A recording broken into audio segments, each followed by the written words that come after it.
Let's talk about Billboard Chris. I think this is big news because of the increased violence in Canada since Justin Trudeau has taken over.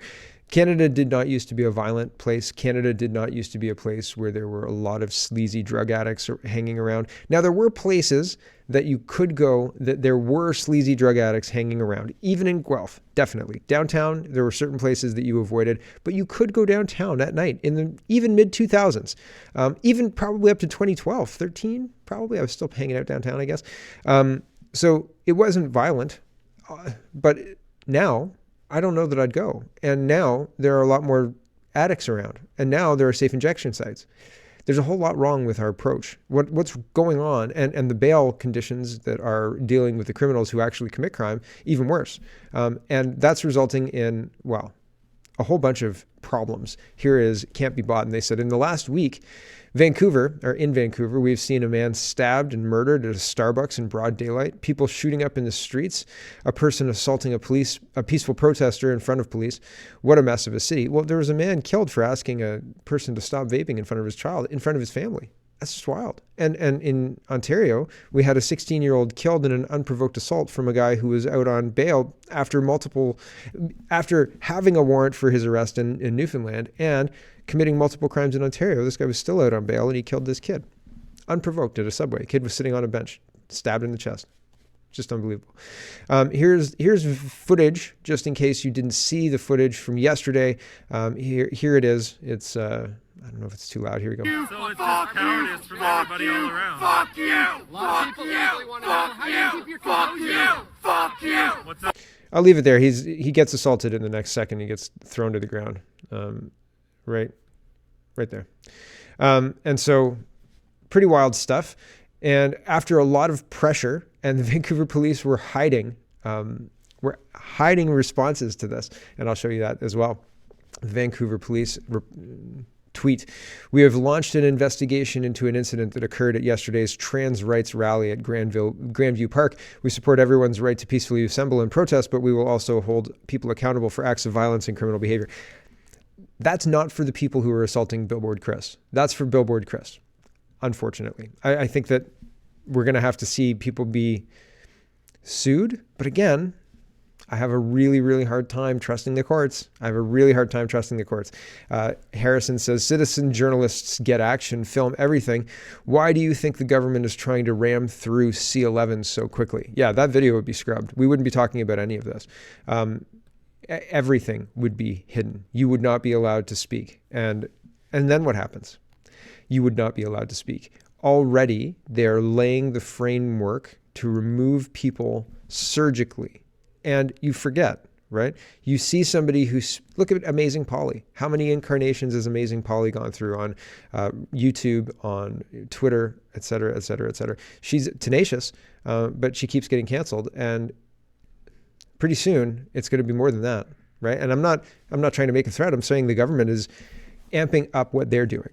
And it's frightening. It is, honestly. Russell says, "Vancouver Police Department is now mass hiding replies to their tweet about the assault on Billboard Chris." If the police don't do their job, then people take it into their own hands to do their job, right? To do the police's job. And if the courts don't do their job, then that's bad, because people then take it into their hands to do the job of justice. If you feel that the justice system did not do you justice, and if Billboard Chris gets, charged with something here, which I fully expect to happen, then it will not be doing him justice. Then people will start to act out, and that's not good. They're setting the stage for that. And then when you act out, when you do what these trans people have done, assault somebody, then they will arrest you, and then they will throw away the key. They'll leave you in jail without charges for a year, like the guys in Coots, right? A year. That's stolen. That is just unbelievable time. That is unbelievable. And they haven't been convicted. Here's Mike, and he says, "Billboard Chris says he plans to sue Vancouver police after trans activists attacked him on Friday while officers stood by and laughed." And they did laugh, right? Viva Fry. And here she is, just in case you didn't see this yesterday as well. Dan Dix was talking to the officer. My brother's a police officer. I respect law and order. I respect our Charter of Rights and Freedoms. And I'm not trying to be a jerk to you earlier today. I don't think a lot of you understand what I'm actually representing Right on, mister. Thank you and so the much seriousness for of being this here. situation. But it is what it is, I guess. This is This officer is a person who's very ideologically captured. Yesterday, she was saying that Billboard Chris was instigating the violence by being there with his sign, which is you're allowed free speech in the charter, and you're allowed to be safe in your and secure in your personhood to be able to say that stuff. He wasn't being aggressive. Billboard Chris wasn't being aggressive, and this woman says that he instigated the violence, which is just unbelievable, and it is not a correct interpretation. The job of a police officer is to make sure that the criminal code is upheld, the laws of the land are upheld. You can't assault somebody. You can't get in somebody's face and scream F you, F you, F you over and over and over again. It's insane. It's insane that they sat around and stood around and laughed. I hope that he sues them, and I hope that he's successful. Fingers crossed. The courts seem completely and totally crooked. He might do better to get a financier to support him, to fund him, rather than go after this legally, because legally it's going to be expensive. Legally, he's not going to get any satisfaction, I don't think. So, I mean, maybe you can sue the Vancouver police. Maybe you can get them to respond and appropriately reprimand the officer who didn't do anything. But our courts are so crooked. I'm not convinced that this obvious miscarriage of justice will have any consequences for anybody. And that's just terrifying, right? Like, honestly. Billboard Chris says, I'll be on Tucker Carlson on Monday night to discuss the assault against me by violent trans activists and the terrible response by Vancouver police. Terrible response. It's got to be illegal, right? Here is some food for thought in the trans activist world.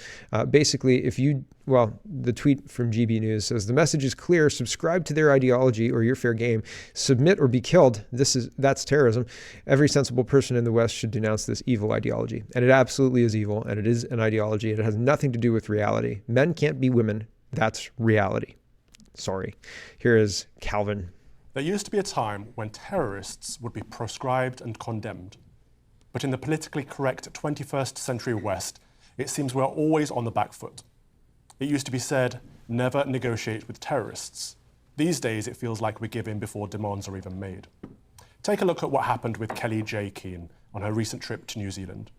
The LGBTQ+ community protested before she even arrived, claiming they would be unsafe if she was allowed to speak.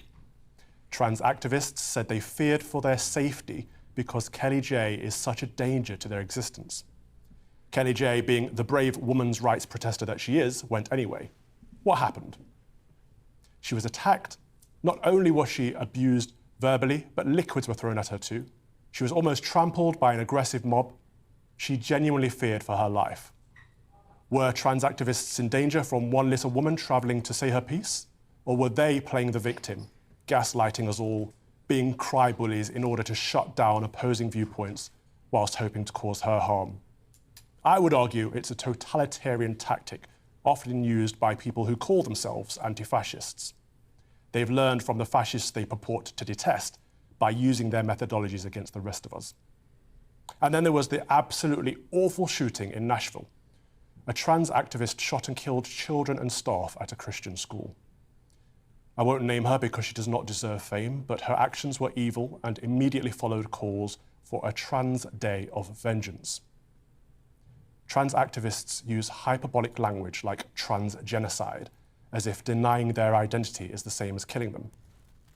In the liberal progressive West, most people would be happy for anyone to live their lives however they see fit, as long as they're not harming anyone. The problem trans activists face is when they try to impose their ideology onto everyone else. I would say denying delusion and refusing to affirm fantasy is not the same as genocide, and to claim otherwise is quite disgusting. It outrageously dilutes genocides that are happening around the world. Christians in Nigeria, Uyghur Muslims in China. It could be said the Nashville shooting was a hate crime.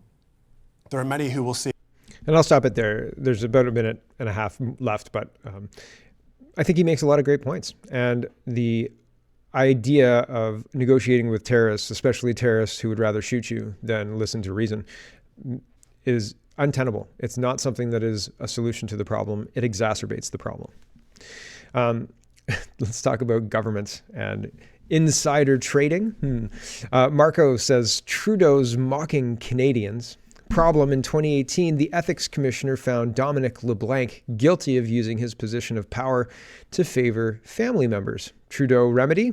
Put a LeBlanc family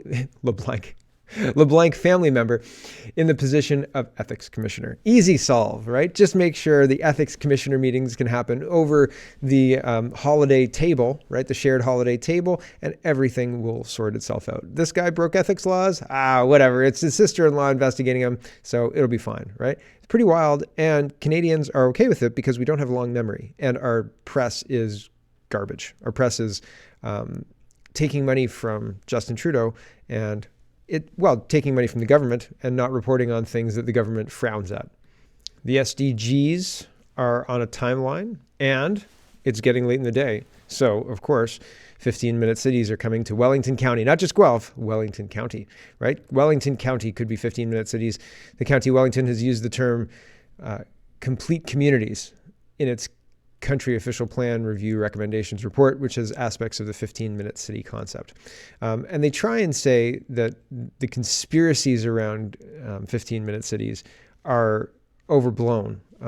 But I don't know that they make a good case. Here's the part of the article, quote, recent conspiracies about 15-minute cities have sparked debate as means for government to control citizens' movements within a city. Some British MPs and Alberta businessman Brett Wilson called it climate change lockdowns influenced by COVID lockdowns on Twitter. Quote, I think one of our biggest misconceptions is the rural versus urban. The majority of our population is urban, said Scott. He gave an example of the urban population who live in Fergus and Elora, with the population continuing to grow. With 15-minute cities, it doesn't mean by car, it means by walking, biking, transit, or micromobility. Micromobility can include electric scooter, bike, or wheelchair, said Scott. If I'm living in a small village or a hamlet, if there's a grocery store I can get to that's walkable from where I live, then that's a net positive in my view. Yeah, but you're not doing a big shop with a walkable grocery store. You're not doing the meat and potatoes of your grocery shop. You might pick something up, you might go grab something for dinner, but you're not doing your 3 or 4 day shop like that. You're not walking home with 2 bags of groceries carrying like in your arms. Doesn't make any sense. In wintertime, how about when you're plus 65, right? Are you jumping on the bike to ride to your grocery store to do your shop? What about if you're 65 plus and your wife is in the hospital, right? It's all well and good if you're mobile and there's nothing else happening in your life at all. But sometimes you need an effing car. And there's no getting around it. What if you're a new mother? What if you have a baby, a newborn, and a 3-year-old, and you've got swimming lessons to get to, right? Oh, well, just take transit. Just take your 15-minute city and a walk, right? What if it's January? It's ridiculous. It's absolutely ridiculous. You don't want to have a baby out there waiting for transit. You don't want to have a baby walking in your 15-minute city. Oh, it's just 10 minutes out there. Oh, well, I guess I'll go. It's insane. It's insane. It doesn't work. And these people don't care. They don't care. Jennifer O'Connell, she's a liberal, and she says, for the last year, the Conservatives, she's locked the replies on this as well. For the last year, the Conservatives have been on a path of deliberately contorting reality to find a place for their conspiracies. Everything's a conspiracy, but men can be women. Don't question it, okay? Also, white people are racist just because they're white. Don't question it. They're conspiracies. Right. Back to her. While this may help them rage farm for donations, there are consequences outside of their politics. Honestly, these people are arrogant and out of touch. Today, they reached a new low by making disgusting and false claims of what I said in the House. So let me be clear. When I told the Conservative MPs that I didn't care if she thought, or when I told the Conservative MP that I didn't care if she thought I was mean for calling out her leader's ridiculous behavior, that's what I said, and I stand by it. When this MP accused me of making reference to her child, I called her out for what it was, a lie, and I stand by it. The consequences of their actions is a more toxic environment filled with vitriol and death threats for all parliamentarians, especially women. I won't be intimidated by these manufactured attacks because it only gives power to those who like to silence voices different from their own. Grandstanding like this publicly while also not having any kind of ability to converse doesn't indicate that this person wants to solve the problem. I don't know what specific comments were made or anything to that effect. I can't watch the House of Commons 24/7. I've got other things to do. But it's interesting to me that a person, it's like a situation like this, if there's a personal thing that happens between two people, it doesn't matter if they're across the floor or something like that. If somebody's offended, you can probably fix that privately. Like, hey, I didn't mean that. Like maybe you misunderstood. I'm angry because of this and this and this, but I didn't mean this. Whatever, take that for what it is, right? Doing it publicly, you could do it privately, back channel, you could send a message, you could send an email, you could send, hey, do you want to chat over coffee or something like that, being parliamentarians that we are. You could solve that problem.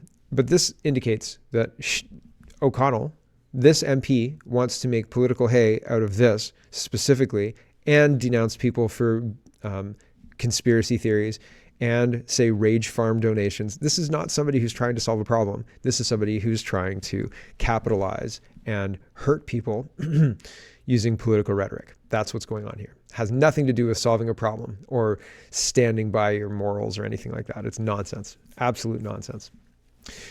Hello, everyone. Thanks for watching. You can check out full episodes of Canada Poly every day at CanadaPoly.com.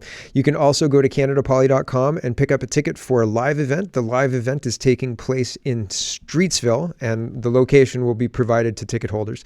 But you can check out a live event. Dr. Patrick Phillips, Sarah C., and Scarlett Martin. I'm sorry, Sarah. I don't know I can't say your last name, and I'm terrible at saying last names. We'll be joining Greg Wycliffe and myself for an uncensored round table. It would be lovely if you could join us. Tickets at CanadaPoly.com. And if you live in Toronto, Mississauga, Milton, GTA, Hamilton, Guelph, Kitchener, Cambridge, it's probably well worth the drive to Streetsville. Thanks for watching, everybody, and have a wonderful, wonderful day.